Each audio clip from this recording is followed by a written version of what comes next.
बहुजन नायक group भूमच्या वतीने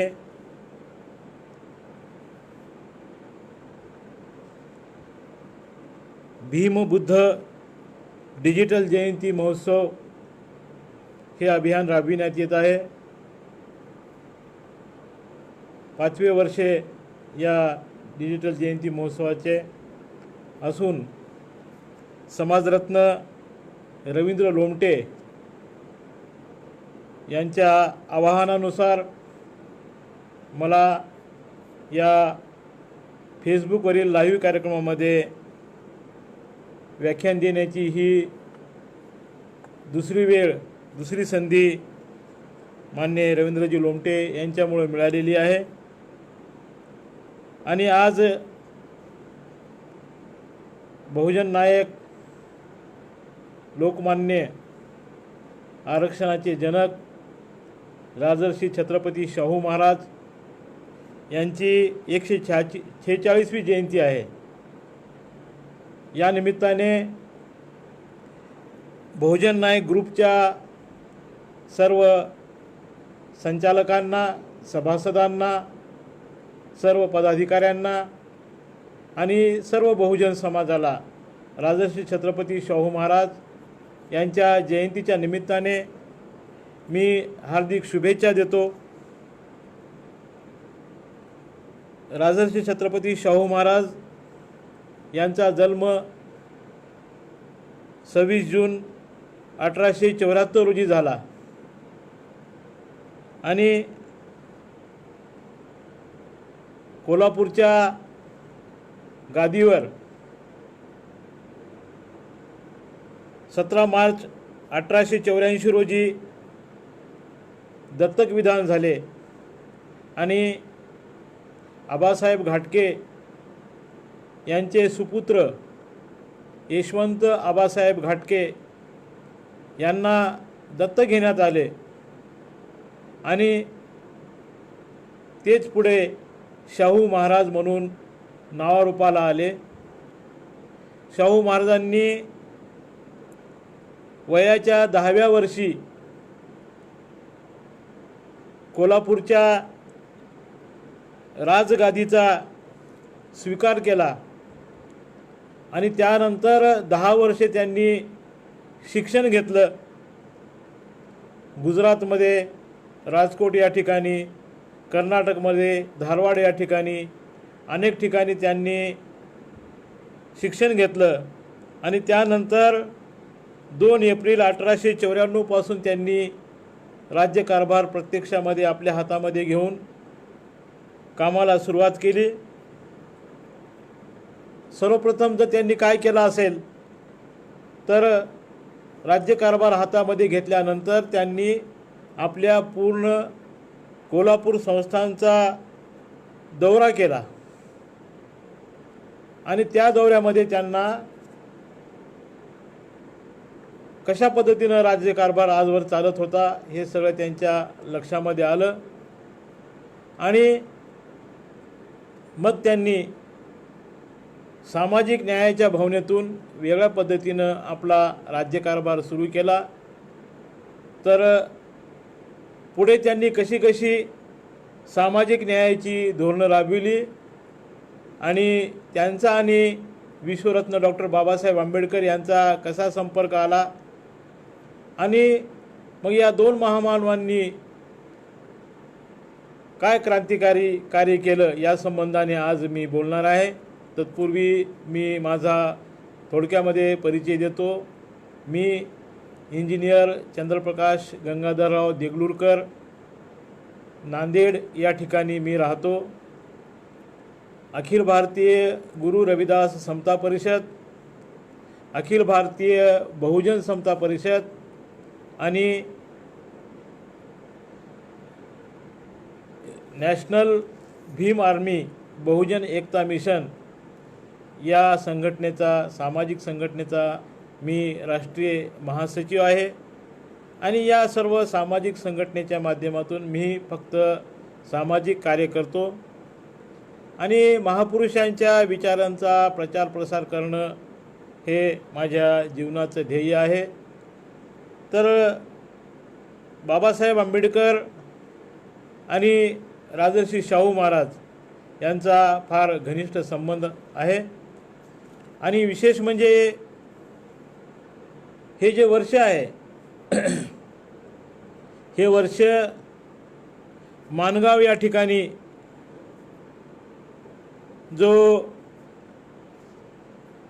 जी परिषद झाली होती तर त्या परिषदेचं हे शताब्दी वर्ष आहे. 21 व 22 मार्च 1920 रोजी कोल्हापूर जिल्ह्यातील माणगाव येथे राजर्षी छत्रपती शाहू महाराज यांनी अस्पृश्यांची परिषद भरवली होती. 21 व 22 मार्च 1920 रोजी ही परिषद, ही ऐतिहासिक परिषद राजर्षी शाहू महाराजांनी आपल्या संस्थानामध्ये कोल्हापूर जिल्ह्यातील हातकणंगले तालुक्यातील माणगाव या ठिकाणी ही परिषद घेतली होती 1920ला. आणि आज 2020 चालू आहे. म्हणजे या माणगाव परिषदेला मागील मार्च महिन्यामध्ये 100 वर्ष झालेले आहेत. आणि या माणगाव परिषदेच्या शताब्दी वर्षांचं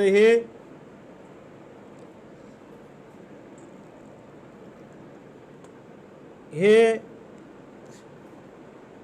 वर्ष माणगाव परिषद शताब्दी महोत्सव वर्ष म्हणून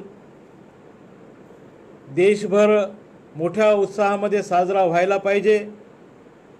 परंतु या शताब्दी वर्षाची दखल इथल्या शासन व्यवस्थेने घेतली नाही किंवा बहुजन समाजाच्या वतीनं सुद्धा राजर्षी शाहू महाराज यांचे बहुजन समाजावर असंख्य उपकार आहेत, परंतु शाहू महाराजांच्या विचारांचा प्रचार प्रसार मोठ्या प्रमाणामध्ये झाला नाही किंवा तो होऊ देण्यात आला नाही. हे एक ब्राह्मणी षडयंत्र आहे. आणि या ब्राह्मणी षडयंत्रामुळे राजर्षी छत्रपती शाहू महाराज यांच्या विचारांचा मोठ्या प्रमाणामध्ये प्रचार प्रसार होऊ शकला नाही. त्यामुळं बहुजन समाजसुद्धा निद्रितावस्थेमध्ये आहे. यामुळं या बहुजन समाजानं सुद्धा या शताब्दी महोत्सवाची दखल घेतली नाही. या शताब्दी महोत्सवाच्या निमित्ताने शिवरायांचा वारसा राजर्षी शाहू महाराज हे पुस्तक मी प्रकाशित केलेलं आहे. आणि यामध्ये छत्रपती शिवाजी महाराज यांच्या आदर्श व लोककल्याणकारी राज्याचा वारसा राजर्षी छत्रपती शाहू महाराज यांनी पुढे चालवलेला आहे. या संबंधानं या पुस्तकामध्ये नोंद घेण्यात आलेली आहे. परंतु शाहू महाराजांच्या बाबतीमध्ये या ठिकाणी जाणीवपूर्वक अन्याय केलेला आहे. कारण काय तर शाहू महाराजांनी ब्राह्मणी व्यवस्थेच्या विरोधामध्ये संघर्ष केला. व्यवस्थेच्या प्रवाहाबरोबर ते वाहत गेले नाही किंवा प्रवाहपतीत झाले नाही. शाहू महाराजांनी अत्यंत कठोरपणे, अत्यंत निर्धाराने, अत्यंत जिद्दीने, अत्यंत धाडसाने या ब्राह्मणी व्यवस्थेचा किंवा विषमतावादी सनातनी व्यवस्थेचा त्यांनी मुकाबला केलेला आहे. म्हणून राज्यकारभार हातामध्ये घेतल्यानंतर 2 एप्रिल 1854 नंतर राजर्षी शाहू महाराजांनी प्रथम काय केलं असेल तर आपल्या कोल्हापूर संस्थानचा, आपल्या राज्याचा दौरा केला. मग त्यांना या दौऱ्यामध्ये असं आढळून आलं की या राज्यामध्ये ब्राह्मणशाही ही मोठ्या प्रमाणामध्ये फोफावलेली आहे. बहुजन समाजाला कुठतरी दाबण्याचं काम या राज्यामध्ये ब्राह्मणांचं वर्णवर्चस्व मोठ्या प्रमाणामध्ये वाढवून या ठिकाणी एक शोषण केलं जात आहे. हे शाहू महाराजांच्या लक्षामध्ये आलं आणि म्हणून त्यांनी आपल्या राज्यकारभारामध्ये सामाजिक न्यायाच्या भावनेमधून त्यांनी मोठ्या प्रमाणामध्ये बदल करायला सुरुवात केली. आणि 1917मध्ये शाहू महाराजांना समजलं, त्यांच्या कानावर बातमी आली की अमेरिकेतील कोलंबिया विद्यापीठामध्ये कुणीतरी बाबासाहेब आंबेडकर नावाच्या दलित व्यक्तीने, मागासवर्गीय व्यक्तीने MA PhD केलेली आहे. ही गोष्ट समजल्यानंतर राजर्षी शाहू महाराज यांना अत्यानंद झाला. त्यांना खूप आनंद झाला की कुणीतरी दलित समाजामधील, मागास समाजामधील व्यक्तीनं MA PhD केलेली आहे. मग त्यावेळी चर्मकार समाजाचे दत्तोबा पवार यांनी मुंबईमध्ये परळ भागातील डबक चाळीमध्ये वास्तव्यास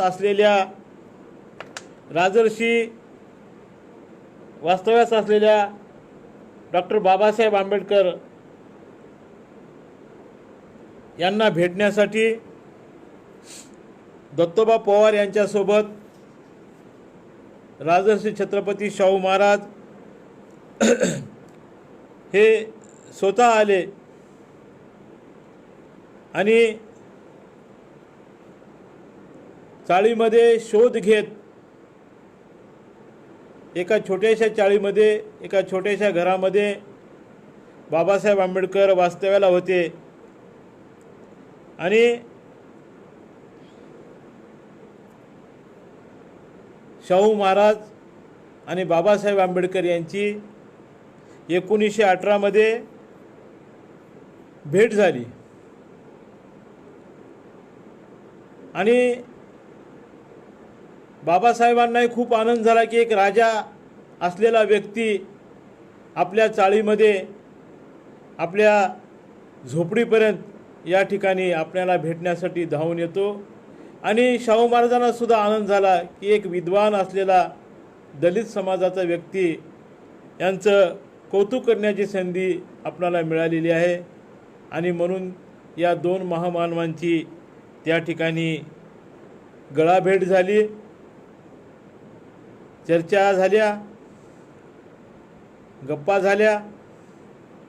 आणि मग बाबासाहेबांनी शाहू महाराजांपुढं एक खंत व्यक्त केली की सामाजिक चळवळ चालवायची असेल तर त्यासाठी वृत्तपत्रांची आवश्यकता असते.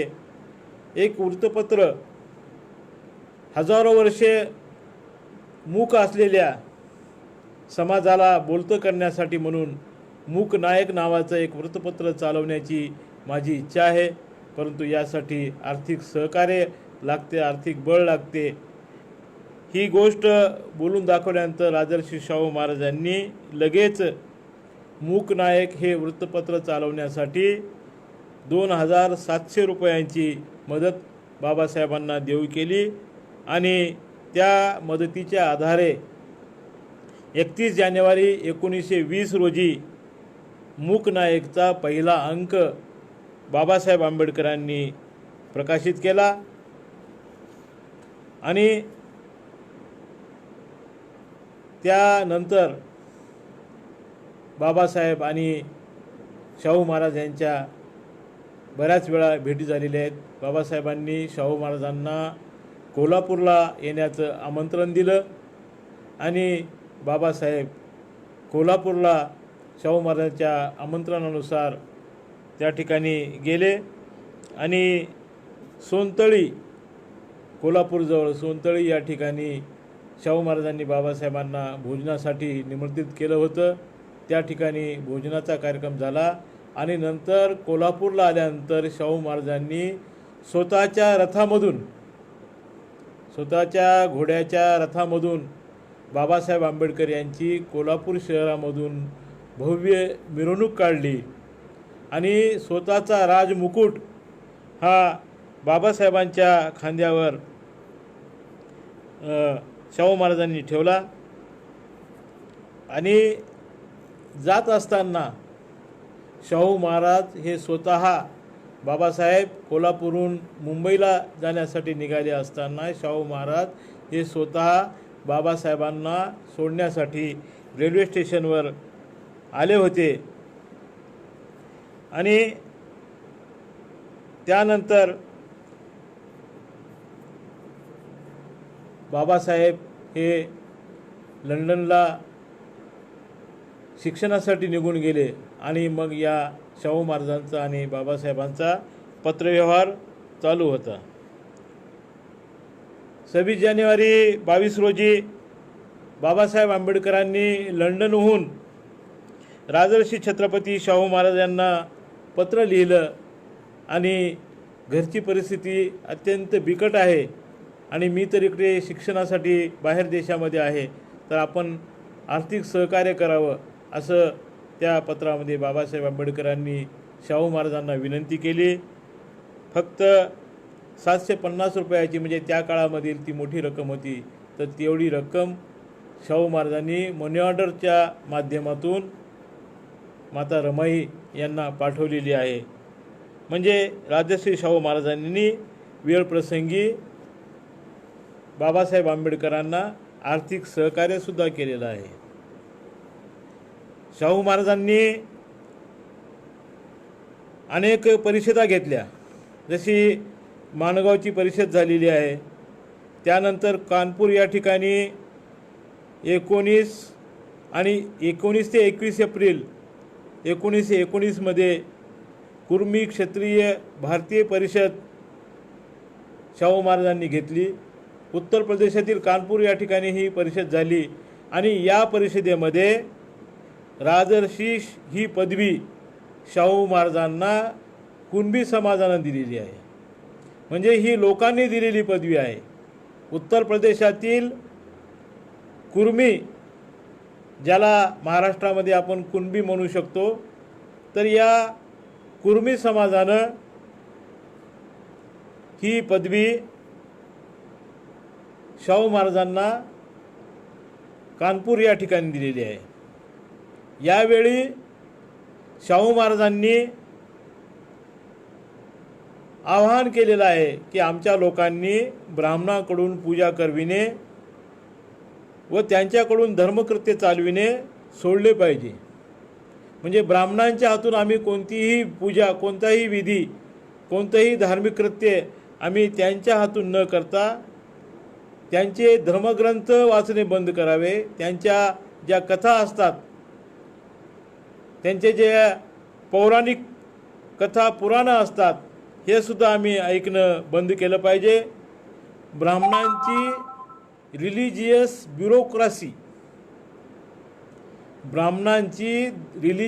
ब्युरोक्रासी ही जोपर्यंत आम्ही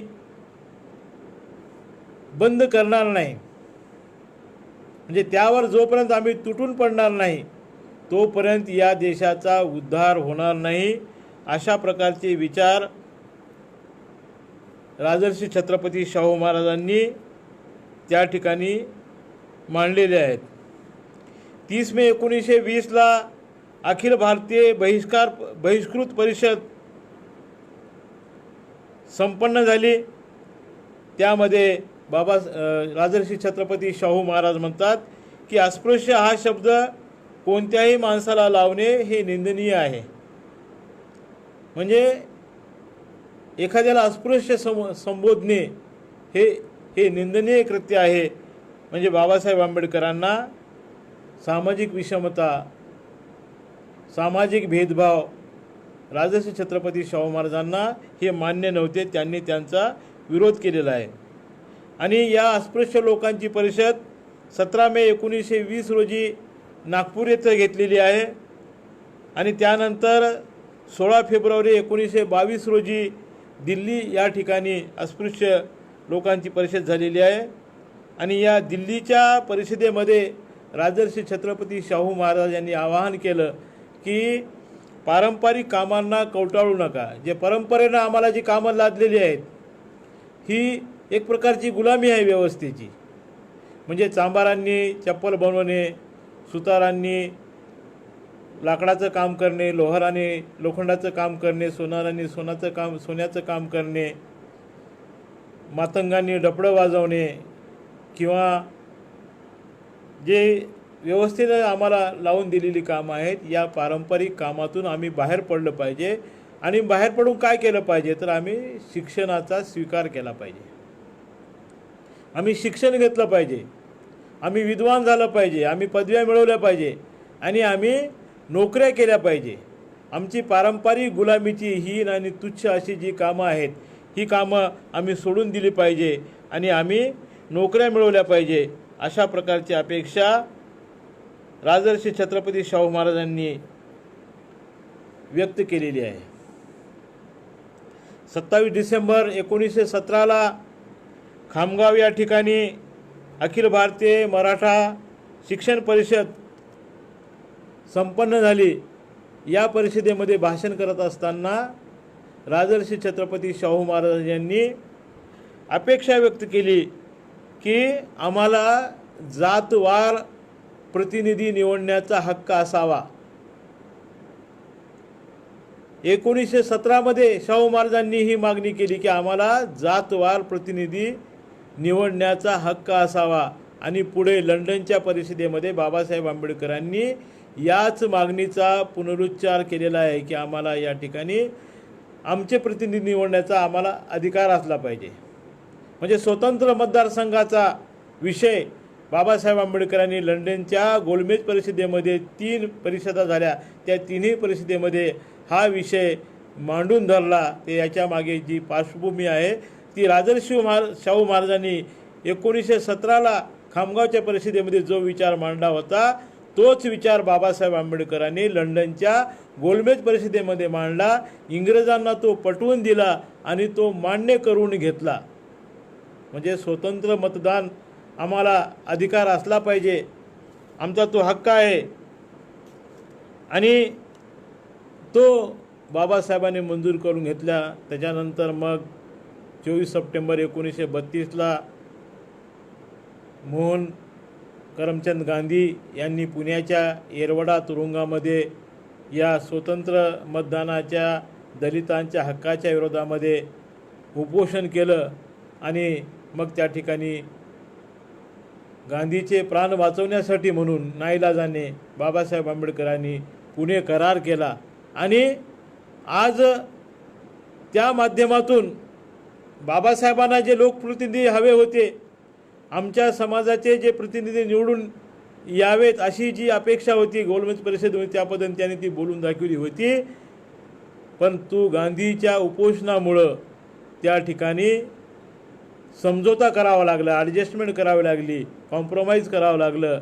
आणि आज जे राखीव मतदारसंघ मिळालेले आहेत त्या माध्यमातून राखीव मतदारसंघातून निवडून गेलेले जे लोकप्रतिनिधी आहेत, आमदार आहेत, खासदार आहेत, यांनी सामाजिक भावनेतून त्यांना जे आरक्षण मिळालेलं आहे, विधानसभेसाठी लोकसभेसाठी जे आरक्षण मिळालेलं आहे, त्या आरक्षणाच्या माध्यमातून आरक्षित समाजाच्या हिताचे हे प्रश्न मांडतील, ही अपेक्षा बाबासाहेब आंबेडकरांना होती. हीच अपेक्षा राजर्षी छत्रपती शाहू महाराज यांची होती. परंतु आज ती पूर्ण झाली का? आज या महाराष्ट्रामध्ये जवळपास 18च्या वर राखीव मतदारसंघातून निवडून आलेले आमदार आहेत. देशामध्ये जवळपास 140च्या जवळपास या राखीव मतदारसंघातून निवडून आलेले SC STचे खासदार आहेत. पण यांना आहे का जाणीव सामाजिक प्रश्नांची? माणगाव परिषदेच्या शताब्दीचं हे वर्ष आहे. या राखीव आमदारांनी, या राखीव खासदारांनी हा प्रश्न विधानसभेमध्ये आणि लोकसभेमध्ये मांडला काय? देशामध्ये हा महोत्सव का साजरा केला जात नाही याच्यावर अनुसूचित जाती जमातीचे आमदार आणि खासदार सुद्धा बोलत नाहीत.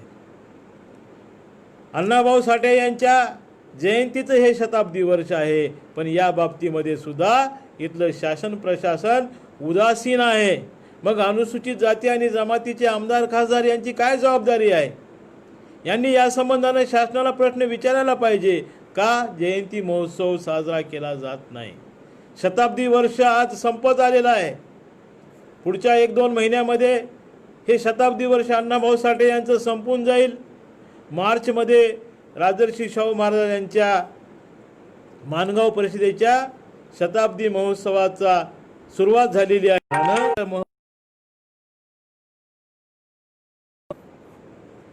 कोणताही कार्यक्रम होताना दिसून येत नाही। ही जी उदासीनता आहे या संबंधानं हे जे लोकप्रतिनिधी आहेत दलितांचे SC STचे जे लोकप्रतिनिधी आहेत हे या संबंधानं बोलायला तयार नाहीत।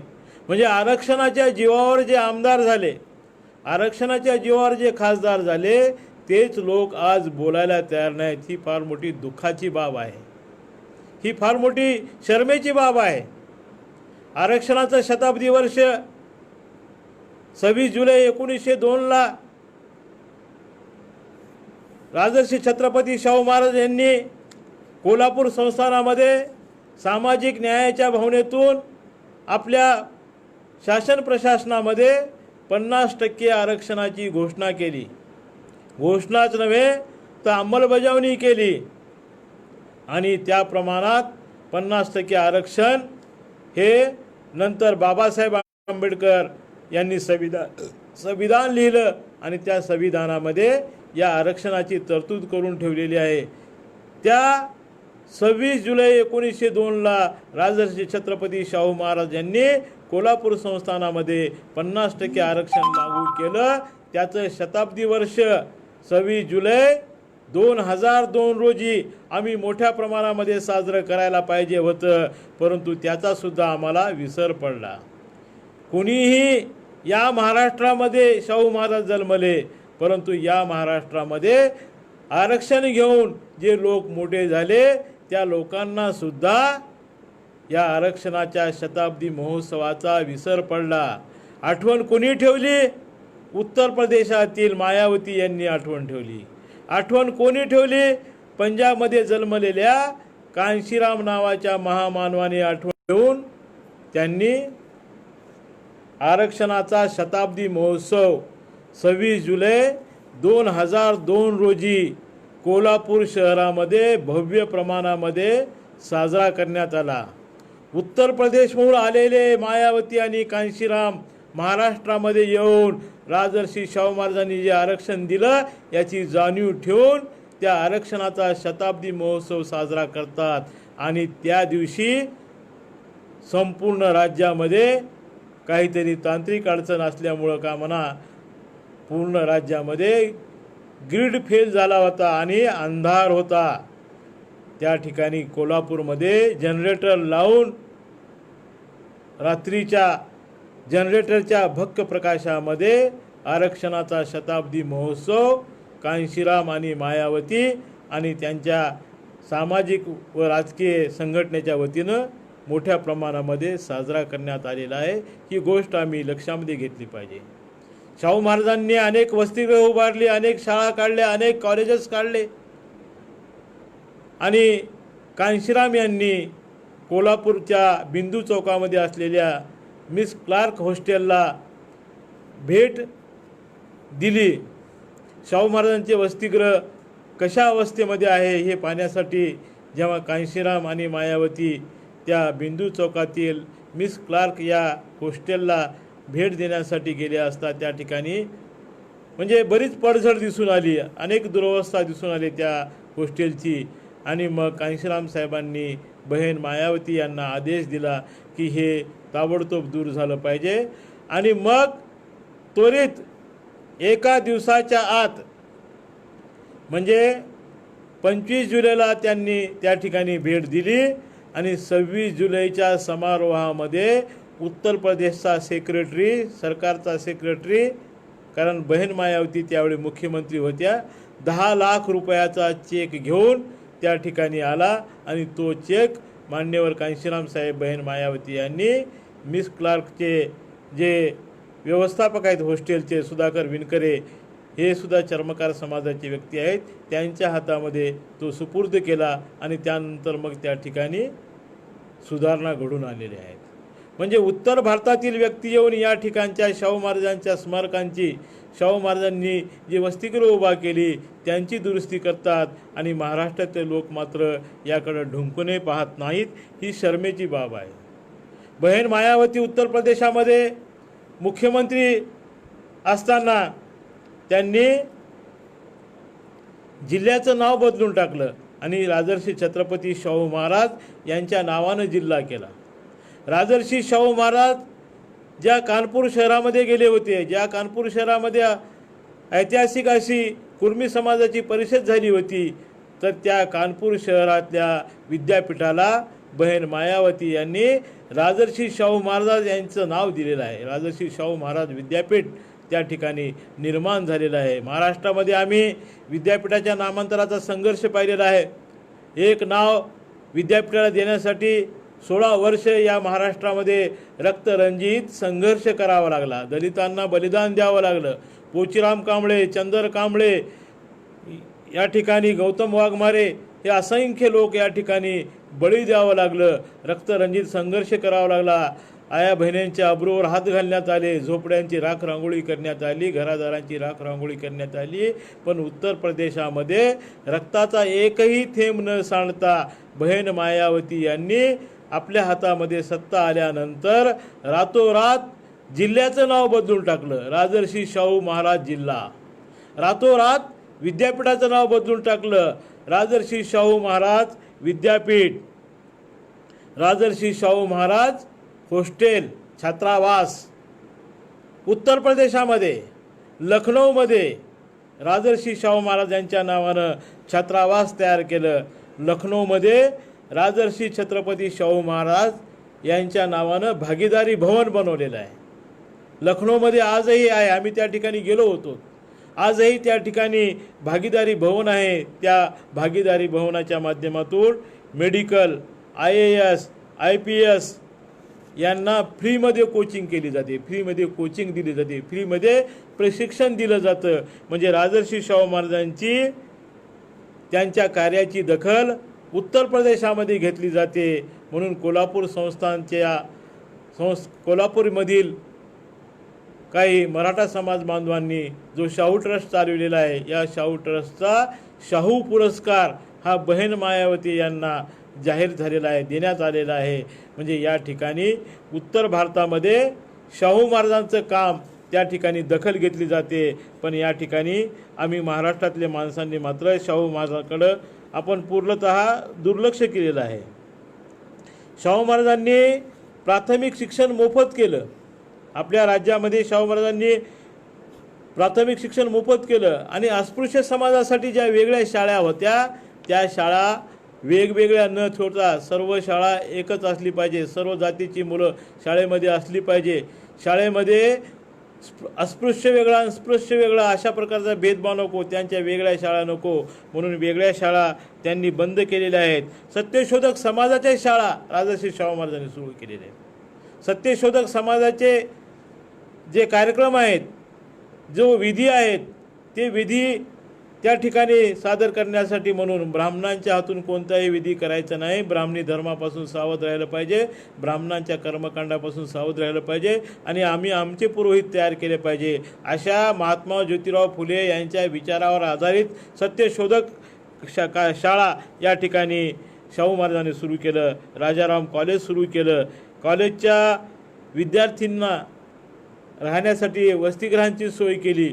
विविध जातींच्या लोकांसाठी शाहू महाराजांनी विविध वसतिगृह स्थापन केलेले आहेत आणि कॉलेजचं शिक्षण मुलींसाठी पूर्णतः मोफत ठेवलेलं आहे. आणि एवढं सारं शाहू महाराजांना काम करत असताना 1920 मध्ये शाहू महाराजांनी आपल्या राज्यामध्ये कायदा केला की कुणीही अस्पृश्यता पाळायची नाही.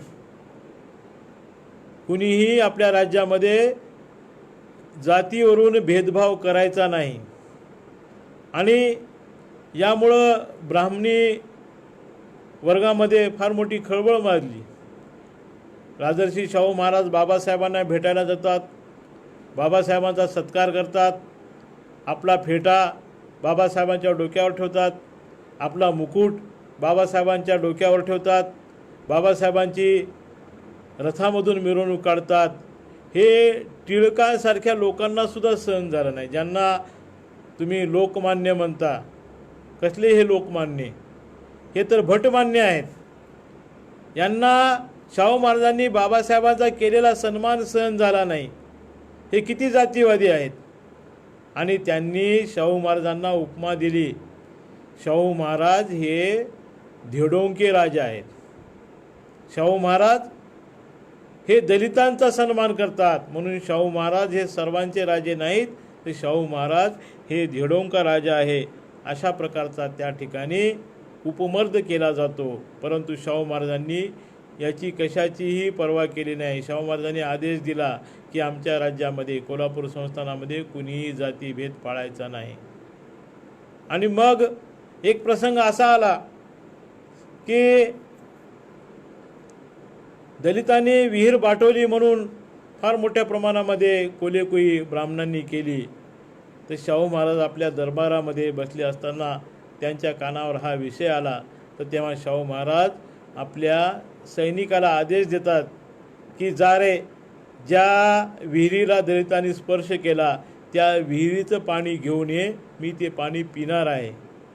सैनिक थरथर कापू लागला, पण महाराजांचा आदेश होता म्हणून तो धावत गेला आणि त्या विहिरीचं पाणी शाहू महाराजांनी सर्वांच्या समक्ष प्राशन केलं आणि सांगितलं की हे पाणी तर खूप छान आहे. दलितांनी स्पर्श केल्यानंतर पाणी कसं लागतं हे मला पाहायचं होतं. अरे हे तर पाणी खूप छान आहे. अशा प्रकारे शाहू महाराजांनी प्रॅक्टिकलमध्ये समतेचा विचार राबवून दाखविला. गंगाराम कांबळे या मातंग समाजाच्या व्यक्तीला शाहू महाराजांनी कोल्हापूरच्या भर चौकामध्ये हॉटेल टाकून दिलं. आणि हॉटेल सुरू झाल्यानंतर चहा प्यायला कोण येणार? दलित व्यक्तीच्या, मातंग व्यक्तीच्या हॉटेलवर चहा पिण्यासाठी कोण येणार? मग राजर्षी शाहू महाराज आपल्या लवाजम्यासह, आपल्या फौज पाट्यासह, आपल्या सर्व अधिकारी वर्गासह स्वतः रथामध्ये बसून शाहू महाराज त्या हॉटेलवर जातात आणि त्या ठिकाणी गंगाराम कांबळेला आदेश देतात की आज सगळ्यांना चहा पाजव. आणि मग नाईलाजानं शाहू महाराजांच्या सोबत सगळ्यांना चहा प्यावा लागतो. अशा पद्धतीनं जातीय विषमता संपवण्याचा प्रयत्न राजर्षी शाहू महाराजांनी प्रॅक्टिकलमध्ये केलेला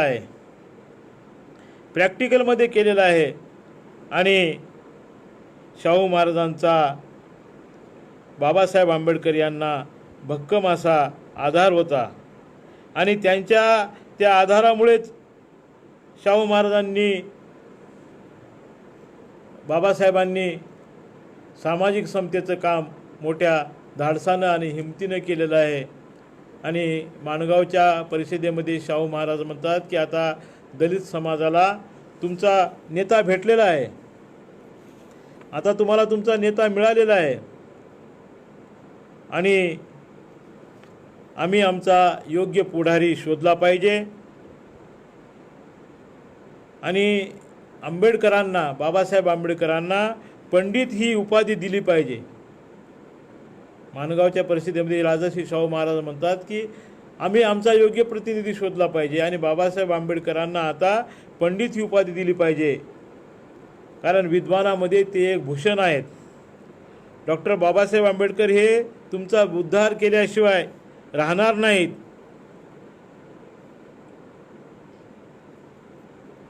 आणि एक वेळ अशी येईल की बाबासाहेब आंबेडकर केवळ दलितांचेच नाही तर संपूर्ण देशाचे पुढारी होतील. अशा प्रकारचा आशावाद राजर्षी छत्रपती शाहू महाराज यांनी व्यक्त केला. आणि माझे प्रिय मित्र आंबेडकर, शाहू महाराजांनी आपल्या भाषणाची सुरुवात अशी केली की माझे प्रिय मित्र आंबेडकर म्हणून या ठिकाणी आपल्या भाषणाची सुरुवात केलेली आहे. म्हणून शाहू महाराज हे एक फार मोठे आधार बाबासाहेबांना होते. आणि जेव्हा शाहू महाराजांचं 6 मे 1922 रोजी मुंबईच्या खेतवाडीमध्ये असलेल्या पन्हाळा लॉजवर मृत्यू झाला, अत्यंत कमी वयामध्ये शाहू महाराजांचा मृत्यू झाला 6 मे 1922 रोजी. त्यावेळी बाबासाहेब लंडनमध्ये होते आणि बाबासाहेबांना ही वार्ता समजल्यानंतर बाबासाहेबांच्या डोळ्यातून अश्रुधारा वाहू लागल्या आणि बाबासाहेब तेव्हा म्हणतात की असा नेता पुन्हा होणे नाही, असा नेता पुन्हा जन्मणार नाही. अशा पद्धतीनं राजर्षी शाहू महाराज हे एक महान नेते होते आणि आज त्यांचं निधन झालेलं आहे आणि असा नेता पुन्हा होणार नाही. आणि बाबासाहेब त्यावेळी आपल्या समाजाला, बहुजन समाजाला, दलितांना, मागासवर्गाला एक संदेश देतात की येणाऱ्या काळामध्ये तुम्ही माझी जयंती नाही केली तरी चालेल, तुम्ही माझी जयंती साजरी नाही केली तरी चालेल, पण बाबासाहेब आंबेडकर यांची जयंती, मग राजर्षी छत्रपती शाहू महाराज यांची जयंती तुम्ही सणासारखी साजरी केली पाहिजे. राजर्षी छत्रपती शाहू महाराज यांची जयंती सणासारखी साजरी केली पाहिजे. पण आज आहे का आठवण कुणाला? आम्ही करतोत का सणासारखा उत्सव? आम्ही सणासारखा उत्सव साजरा करत नाही. याला कारण आहे इथली ब्राह्मणी व्यवस्था. या ब्राह्मणी व्यवस्थेनं राजर्षी छत्रपती शाहू महाराज यांचा विचार हा दाबण्याचा प्रयत्न केलेला आहे. तो विचार या ठिकाणी पुढे येऊ दिलेला नाही. प्रबोधनकार ठाकरे यांनी 2 ऑगस्ट 1970च्या महाराष्ट्र टाइम्समध्ये लिहिलेलं आहे की बहुजन समाजाचा प्रत्यक्ष उद्धार जर कोणी केला असेल तर तो करवीरचे छत्रपती शाहू महाराज यांनीच. प्रबोधनकार केशव सीताराम ठाकरे हे बाळ ठाकरे यांचे वडील आणि आजचे आमचे मुख्यमंत्री उद्धवजी ठाकरे यांचे आजोबा यांनी सांगितलेलं आहे, लेख लिहिलेला आहे महाराष्ट्र टाइम्समध्ये 2 ऑगस्ट 1970ला, आणि सांगितलं की बहुजन समाजाचा प्रत्यक्ष म्हणजे प्रॅक्टिकली खऱ्या अर्थाने जर उद्धार कोणी केला असेल तर तो करवीरचे राजे छत्रपती शाहू महाराज यांनी केलेला आहे.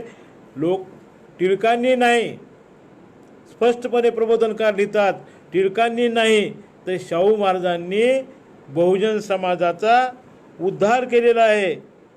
परंतु आज शाहू महाराजांच्या विचारांचा प्रचार प्रसार केला जात नाही.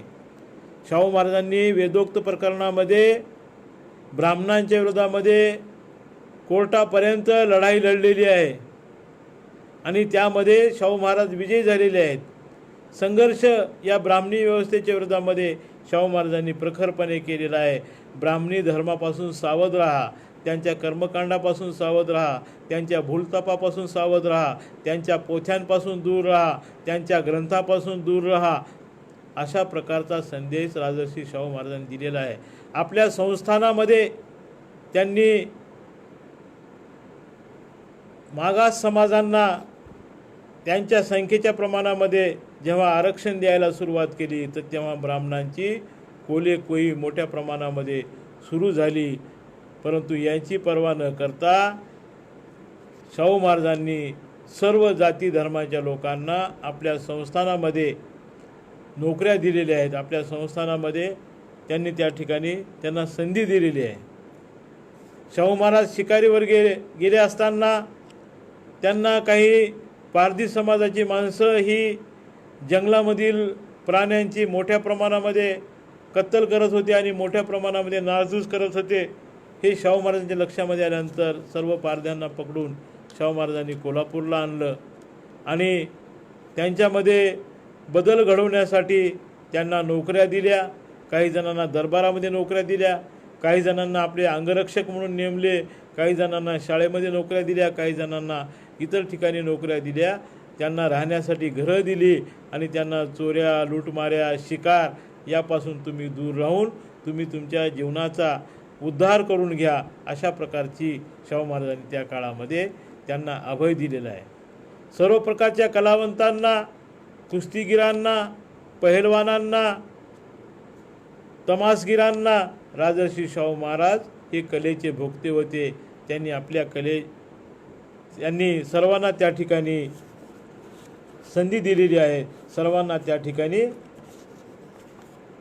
सर्व जाती धर्माच्या लोकांना, सर्व कलाकारांना राजर्षी शाहू महाराजांनी आपल्या राज्यामध्ये आश्रय दिलेला आहे.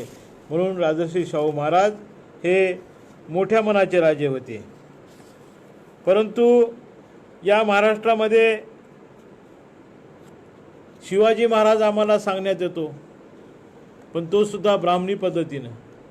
शाहू महाराज सांगितला जात नाही, शाहू महाराज शिकवला जात नाही, शाहू महाराजांचे धडे अभ्यासक्रमामध्ये दिले जात नाहीत. कारण शाहू महाराजांनी प्रॅक्टिकलमध्ये मनुवादी विचारांना विरोध केलेला आहे आणि समतावादी विचार रुजवण्यासाठी इथं प्रॅक्टिकली काम केलेलं आहे. म्हणून कांशीराम साहेबांनी पुण्याच्या विद्यापीठाला शाहू महाराजांचं नाव मिळालं पाहिजे यासाठी आंदोलन केलं, वर्षभर आंदोलन चालवलं, लाखो लोकांचा मोर्चा काढला. परंतु पुणे विद्यापीठाला राजर्षी शाहू महाराजांचं नाव देण्यात आलं नाही. आणि नंतर मग ते मागणी मागे पडल्यानंतर आणि मग काल परवा काही वर्षापूर्वी त्या पुणे विद्यापीठाला राष्ट्रमाता सावित्रीबाई फुले यांचं नाव देण्यात आलेलं ठीक आहे. परंतु जेव्हा कांशीराम यांनी पुणे विद्यापीठाला शाहू महाराजांचं नाव द्यावं म्हणून मोर्चा काढला, तेव्हा इथल्या लोकांना राग आला, इथल्या राज्यकर्त्यांना राग आला, इथल्या विरोधी पक्षातील लोकांना राग आला आणि त्यांनी सांगितलं की कांशीराम घांशीराम तुझं महाराष्ट्रामध्ये काय काम? शाहू महाराज आमचे होते, आम्ही कोण्या विद्यापीठाला नाव द्यायचं ते आम्ही ठरवू, तुम्ही आम्हाला सांगू नका. मग काय झालं? आज किती वर्षे झाले? कांशीराम आज आपल्यामध्ये हयात नाहीत आणि ज्या मूर्खाने अशा प्रकारची विधाने केली तो मूर्खसुद्धा आज हयात नाही. मग शाहू महाराजांच्या नावानं विद्यापीठ का या राज्यामध्ये निर्माण होऊ शकलं नाही? आणि ते विद्यापीठ उत्तर भारतामध्ये, उत्तर प्रदेशामध्ये कानपूर या ठिकाणी बहीण मायावती यांच्या माध्यमातून निर्माण होते. आणि ही शाहू महाराजांची कर्मभूमी, शाहू महाराजांची जन्मभूमी महाराष्ट्र आहे. परंतु या महाराष्ट्रामध्ये शाहू महाराजांच्या विचारांचा सन्मान केला जात नाही. शाहू महाराजांच्या आरक्षणाच्या शताब्दीचं वर्ष या राज्यामध्ये साजरं केलं जात नाही. आणि या माणगाव परिषदेचं शताब्दीचं वर्ष हे आहे, हे वर्ष देखील या राज्यामध्ये साजरं केलं जात नाही. म्हणजे आजही आम्ही स्वतःला जरी पुरोगामी आम्ही म्हणून घेत असलो तरी आजही आम्ही या महाराष्ट्रामध्ये ब्राह्मणवादी वर्ण वर्चस्वाखाली आम्ही आहोत. आम्ही आमच्या महामानवांचा विचार आजही आम्ही साकार करू शकत नाही. आमच्या महामानवांचा आम्ही आजही सन्मान करू शकत नाही. आम्ही त्यांचा गौरव करू शकत नाही. ही अत्यंत खेदाची आणि अत्यंत शर्मेची ही बाब आहे की या राज्यामध्ये शाहू महाराजांचा विचार अजूनही रुजला नाही किंवा तो रुजू दिला जात नाही. हे एक प्रकारचं ब्राह्मणी षड्यंत्र आहे. हे एक प्रकारचं ब्राह्मणी षड्यंत्र आहे. म्हणून शाहू महाराज ज्यांना ज्यांना समजले त्यांनी शाहू महाराजांच्या विचारांचं या ठिकाणी संवर्धन केलं पाहिजे. शाहू महाराजांची जी स्मृतीस्थळं आहेत त्या ठिकाणी आम्ही गेलं पाहिजे, त्या ठिकाणी आम्ही भेट दिली पाहिजे, त्या ठिकाणी आम्ही गेलं पाहिजे. कोल्हापूरला आम्ही गेलं पाहिजे, जाऊन प्रत्यक्ष पाहिलं पाहिजे. आजही शाहू महाराजांची स्मृतीस्थळं त्या ठिकाणी आहेत. शाहू महाराजांचा राजवाडा आहे भव्य. शाहू महाराजांनी केलेल्या शिकारी आम्ही त्या ठिकाणी प्रत्यक्ष, त्या ठिकाणी अजूनही भुसा भरून ठेवलेले प्राणी आहेत. म्हणजे इतका मोठा हा राज्य कारभार, इतका मोठ्या मनाचा हा राजा आमच्या राज्यामध्ये झाला, आमच्या जवळ झाला, आमच्या शेजारी झाला, पण आम्हाला त्याची पर्वा नाही. त्या राज्याच्या कार्याची दखल ही बाहेर राज्यामध्ये घेतली जाते. बाहेर राज्यामध्ये शाहूराजांचा गौरव केला जातो, शाहूराजांच्या नावानं जिल्हा निर्माण केला जातो. आणि या महाराष्ट्रामध्ये शाहू महाराजांच्या नावानं जिल्हा नाही, शाहू महाराजांच्या नावानं विद्यापीठ नाही, शाहू महाराजांच्या नावानं संस्था नाहीत. म्हणजे किती मोठी शर्मेची बाब आहे. या गोष्टी आम्ही लक्षामध्ये घेतल्या पाहिजे. आणि म्हणून या महामानवांच्या विचारधारेची माणसं सत्तेमध्ये आल्याशिवाय, आमच्या महामानवांच्या विचारधारेची माणसं सत्तेमध्ये आल्याशिवाय महामानवांचा विचार कामयाब होऊ शकत नाही. महामानवांचा विचार जर आम्हाला यशस्वी करायचा असेल, महामानवांच्या संघर्षांचा आम्हाला जर सन्मान करायचा असेल तर या विचारधारेची माणसं तयार झाली पाहिजे. या विचारधारेचा सन्मान करणारी माणसं तयार झाली पाहिजे. यासाठी बाबासाहेब आंबेडकरांनी फार पूर्वीची गोष्ट सांगितली, म्हणजे भविष्याचा वेध घेऊन सांगितलं की राजर्षी छत्रपती शाहू महाराज यांची जयंती सणासारखी साजरी करा. याचा अर्थ शाहू महाराजांच्या विचारांचा सन्मान करा. शाहू महाराज हे समतेचे पुरस्कर्ते होते. शाहू महाराजांनी सनातन्यांची पर्वा केली नाही. त्यांना खूप विरोध झाला. त्यांना बॉम्बनं उडवण्याची सुद्धा धमकी देण्यात आली. शाहू महाराजांचा मर्डर झाला पाहिजे, शाहू महाराजांचा खून केला पाहिजे, यापर्यंतसुद्धा सनातनी लोकांची मजल गेली.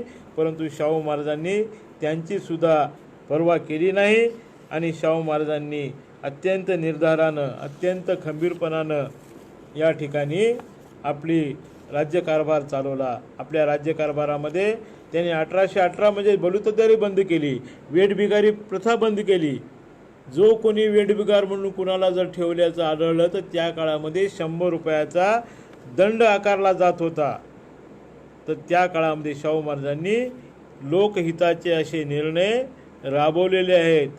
म्हणून असा राजा पुन्हा होणे नाही.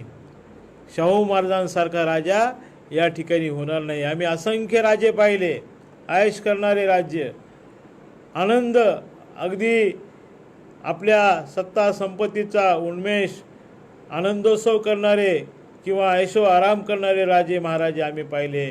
परंतु यापैकी कसल्याही सुखाचा आस्वाद न घेता रात्रंदिवस जनतेच्या कल्याणासाठी झटणारा, राधानगरी धरण बांधलं, राधानगरी शहर वसवलं, अनेक इंडस्ट्री कारखाने आपल्या राज्यामध्ये सुरू केले. आणि आजही कोल्हापूर भागामध्ये आम्ही गेलो तर त्या ठिकाणचा परिसर सुजलाम आणि सुफलाम असलेला आपल्याला पाहायला मिळतो.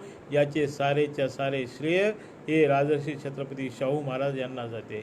अत्यंत दूरदृष्टीचे राजे, पुढचा विचार करणारा, भविष्याचा वेध घेणारे राजे, त्यांनी आपल्या जनतेला थोडासाही त्रास होऊ नये या पद्धतीनं त्या ठिकाणी लोककल्याणकारी अशा प्रकारचं राज्य चालवलं.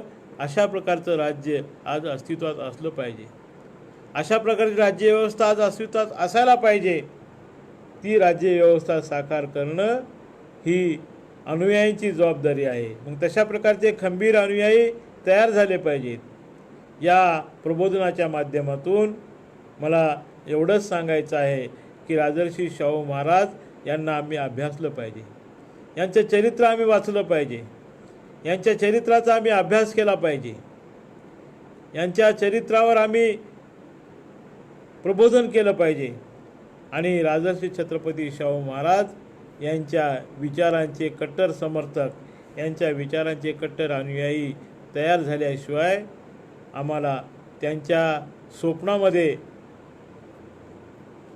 जी समाजव्यवस्था होती, ती समाजव्यवस्था, राजकीय व्यवस्था, शैक्षणिक व्यवस्था, आर्थिक व्यवस्था, सामाजिक व्यवस्था आम्हाला जर साकार करायची असेल तर राजर्षी शाहू महाराज यांचा जो बहुआयामी विचार आहे तो आम्ही समजून घेतला पाहिजे आणि तो विचार आम्ही प्रॅक्टिकलमध्ये आणण्याचा प्रयत्न केला पाहिजे. लोक महामानव वाचतात पण त्या विचाराप्रमाणे वागत नाहीत, त्या विचाराप्रमाणे कृती करत नाहीत. म्हणून महामानवांचा विचार हा प्रॅक्टिकलमध्ये आला पाहिजे आणि त्या विचाराप्रमाणे आम्ही कृती केली पाहिजे. तरच आम्ही त्या महामानवाची जयंती साजरी केली याला अर्थ असेल. म्हणून यापुढं महामानवांची जयंती ही प्रॅक्टिकल, त्यांच्या विचारांचं प्रॅक्टिकल कसं होईल या पद्धतीनं आपण प्रयत्न केला पाहिजे. एवढंच आवाहन या डिजिटल ऑनलाईन फेसबुकच्या जयंतीच्या माध्यमातून मी आपणाला करतो. आणि या बहुजन नायक ग्रुपचं मी पुन्हा एकदा आभार मानतो की त्यांनी आम्हाला ही संधी दिलेली आहे. राजर्षी शाहू महाराज आणि बाबासाहेब आंबेडकर यांच्या संबंधानं बोलण्याची ही संधी दिलेली आहे. त्याबद्दल मी त्यांचे आभार मानतो. आणि आपणसुद्धा या ठिकाणी शांतचित्तानं हे व्याख्यान ऐकून घेतलं त्याबद्दल आपलेही आभार मानतो. धन्यवाद. नमो बुद्धाय. जय रविदास. जय भीम. जय भारत. जय संविधान.